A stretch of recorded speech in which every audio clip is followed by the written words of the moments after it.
Hi guys! Ngayon naman, gagawa ulit ako ng what's in my bag. So, ito yung gagamitin ko and madalas ko nang madalas ko nang gamit ngayon. And itong bag na to is Coach from Tita Des. Ito yung binigay niya sa akin yung last na travel niya sa Malaysia. Ito yung pasalubong niya sa akin. Gusto ko kasi nga mahilig ako sa gold as in and gusto ko yung design niya.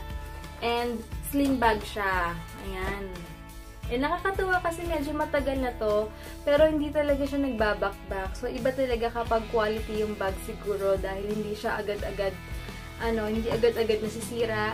And nung sa times pa ako nito nakatira sa lolo't lola ko, as in, tibay niya pa. And kung saan-saan na siya napadpad, ay may nakatabi. And super okay pa siya, guys. So, ayan.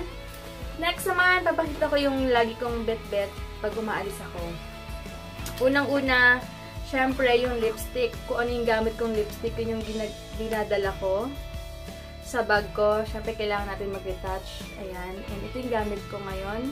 XOXO from Australia. Bigay sa akin ito ni Bev Maria. So, ayan siya. Ito yung color niya.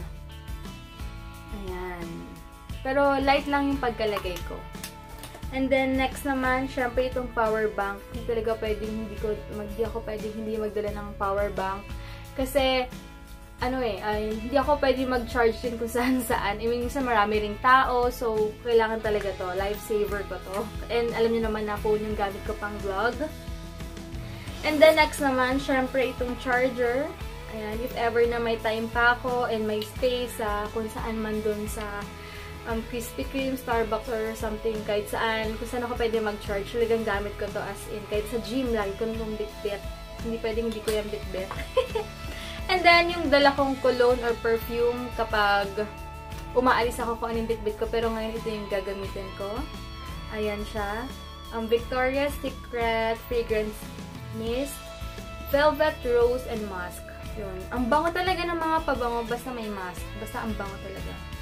And then, syempre, dala ko lagi yung notebook ko para sa business ko. Kasi dito ko sinusulat pag may mga nagbayad or kung ano man. So, ayan, napaka-useful. Dito pwedeng hindi ko dalhin, tsaka yung ballpen ko.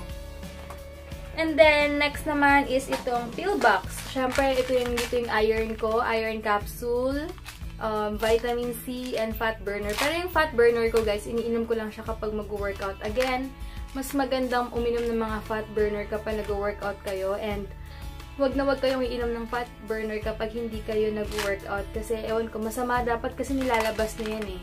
Alam niyo yun? At least, pawisan man lang kayo. And, for safety purposes na rin, much better na kung hindi na kung sensitive kayo masyado mag-take ng mga kung ano-ano sa katawan, magpa-consult muna kayo sa doctor na. Pero ito naman, since itong fat burner ko with green tea and safe naman siya, basta nag-workout ka ha guys, nag-workout. Okay siya, pero kapag hindi, mag-isip muna kayo guys bago kayo mag-take ng mga fat burner na wala kayong ginagawa or di kayo nag-workout. So, ulit-ulit ba ako? Pero, syempre, for your safety rin naman yun, guys. And then, next naman, syempre, itong wallet ko.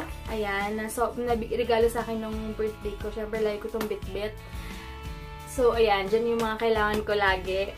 So, yun lang, guys. Yun lang yung lagi kong bit-bit sa bag ko. And, syempre, yung monopod pagkasya pa. Pero, most of the time, iniiwan ko to sa kotse. Sa kotse ko lang ito ginagamit. Pero, kapag kasama yung family, binibit-bit ko rin talaga siya.